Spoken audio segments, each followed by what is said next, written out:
I never thought I'd be the kind of guy to get played like a damn fool, but here I am. My name's Jake, and I'm 35, married to Amy for about 5 years now. At first, everything seemed perfect. She was the kind of woman who looked like she had her shit together. Smart, confident, a little bitchy sometimes, but I liked that. She's a lawyer, always busy, always on her phone, but she was faithful, or so I thought. We were settled into a pretty good routine: work, dinners, Netflix, occasional trips. But I always felt like something was a little off, a little distant. Little things, you know. She'd be on her phone a lot more, hiding her screen when I'd walk by, or she'd get defensive if I asked about her day. I chalked it up to stress at work, or maybe just her being her usual bitchy self. Then, about 3 months ago, she started acting even stranger. She'd leave for work meetings more often, sometimes late into the night, and I'd come home and find her phone buzzing or lying face down on the bed. I didn't think much of it at first. People are busy, right? But I noticed she was closing her laptop faster when I entered the room, or she'd get defensive if I tried to look over her shoulder. Little things that made me suspicious, but I didn't want to jump to conclusions because I really wanted to believe she was just stressed or hiding something trivial. We had fights before, but nothing like this. Then came the night I saw her. I was away on a research trip for my PhD, writing a paper, working late, trying to nail down this big project. She had told me she'd be working late that night, but instead, I got a call from a colleague, Mark, who was also at the university. Mark's a good guy, straightforward, not the kind to stir up trouble without reason. He told me he'd seen Amy leaving the advisor's office late at night, with her bag overflowing with papers, acting real nervous. Said he'd followed her for a bit just out of curiosity, and that she'd gone into his office, my wife in her heels, sneaking into my dissertation advisor's office. That hit me like a punch in the gut. I couldn't believe it. I told Mark to keep quiet until I could confront her myself, but I was already drowning in a mix of shock and rage. I couldn't sleep that night. My mind kept racing, trying to process what I just heard. I kept replaying the scene in my head, her sneaking away like a thief, acting suspicious when she came back, her phone lighting up with texts that she'd quickly hide. Every detail was like a dagger. I knew something was wrong, but I didn't want to believe it. Deep down, I knew I'd have to face it eventually. I got back home a day later, and sure enough, things felt different. She was colder, more defensive. She'd snap at me for no reason, accuse me of being paranoid.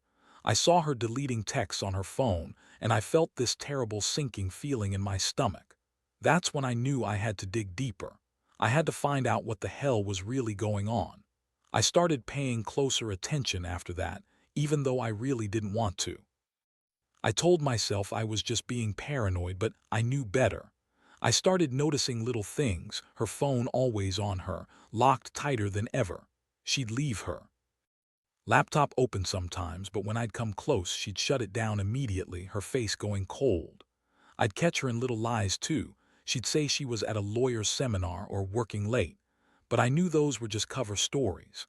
Every time I tried to get her to talk about her day, she'd give me that bitchy smile like I was bothering her. That's when I started feeling the anger bubble up, anger toward her, sure, but also toward myself for not seeing it sooner. One night I was home early and she wasn't back from her meeting. I decided to check her phone. I figured maybe I was overreacting, maybe she was just doing something innocent. I unlocked her phone and started scrolling. That's when I saw the messages. Not just little flirtatious texts. No, these were full-blown conversations. She was talking to him about everything: their meetings, the research, even about how much she enjoyed the stolen moments.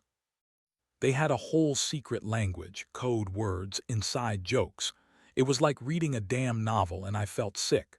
My hands were trembling as I scrolled through. She was telling him she loved the thrill, that she'd never felt so alive, and that she couldn't wait to see him again. I saw her admit to him that she was sleeping with him during those research trips, sneaking into his office to meet up when I was supposedly away. I just sat there, stunned. My head spun. I couldn't believe the woman I married was cheating on me with my own damn dissertation advisor, of all people. I thought of all the late nights I'd spent working hard, trying to build a future, while she was out having sex with someone I trusted. I kept reading, trying to process this betrayal, and I felt the rage boiling over. I was furious, hurt, and honestly kind of numb. I wanted to confront her right then and there, but I knew I needed a plan. I couldn't just storm into her office and accuse her without proof. I needed more. So I kept digging secretly without her knowing. Next, I looked into her messages with him more closely. Found one where she was telling him about the upcoming research trip, saying she was so excited to finally see him again. That's when I decided I'd seen enough. I knew I had to confront her, but I also knew I had to be smart about it. I wanted to catch her in her lie, make her own words work against her. All I could think about was how betrayed I felt, how I trusted her with everything, and she'd been betraying me behind my back for months. I wasn't sure what would come next, but I knew I couldn't keep pretending everything was fine anymore. I had to face her, and I had to do it soon. The day I decided to confront Amy was the worst day of my life. I was simmering with rage and heartbreak, but I also knew I had to keep my cool, at least until I had all the facts straight. I set a trap, knowing her typical pattern. She'd come home late from her meetings, probably expecting me to be asleep or too tired to notice. I left my phone recording in the living room just in case. It wasn't exactly legal, but I didn't care. I wanted undeniable proof. My heart was pounding as I waited, every minute feeling like an eternity. Finally, around 11:30 p.m., I saw her key turn in. Lock. She stepped inside looking exhausted but also guilty. I could tell she'd been somewhere she shouldn't be. She tried to play it cool, acting like she'd been doing lawyer stuff, but I wasn't buying it. I waited until she had a glass of wine and was settled on the couch before I finally decided to speak. I didn't waste time, grabbed my phone, pressed record, and said, "Amy, I know what you've been doing.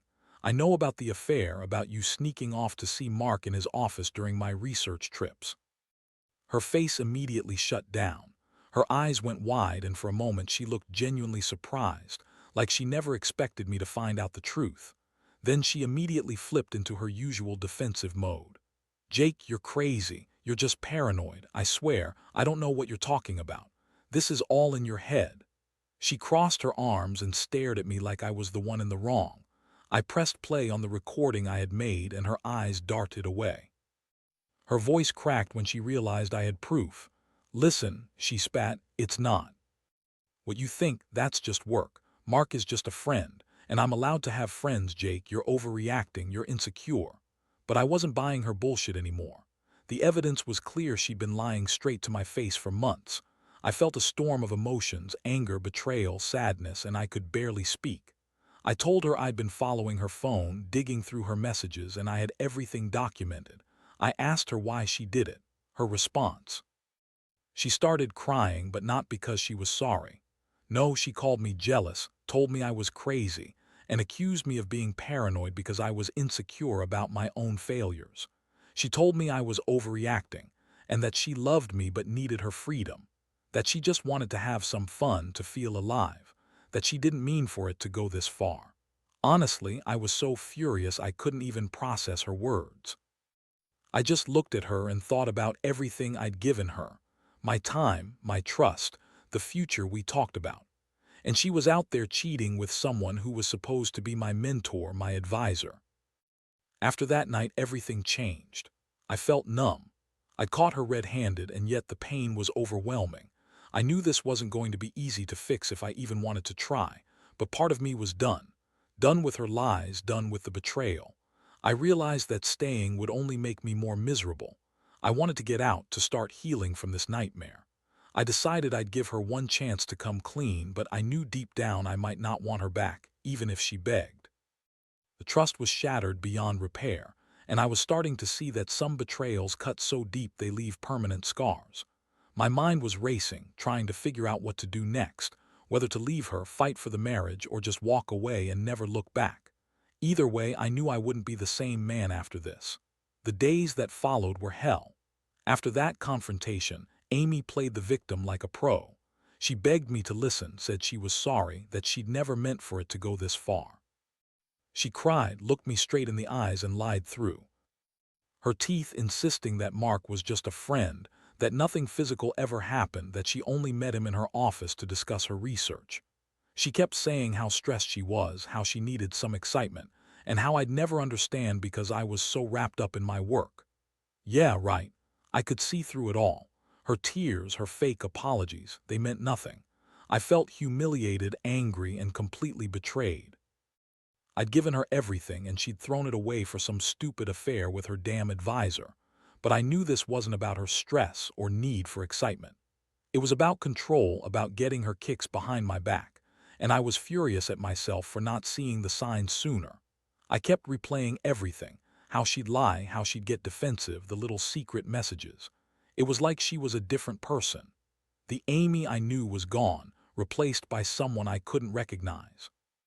And the worst part, I was starting to question everything I thought I knew about her. Was she even the woman I married?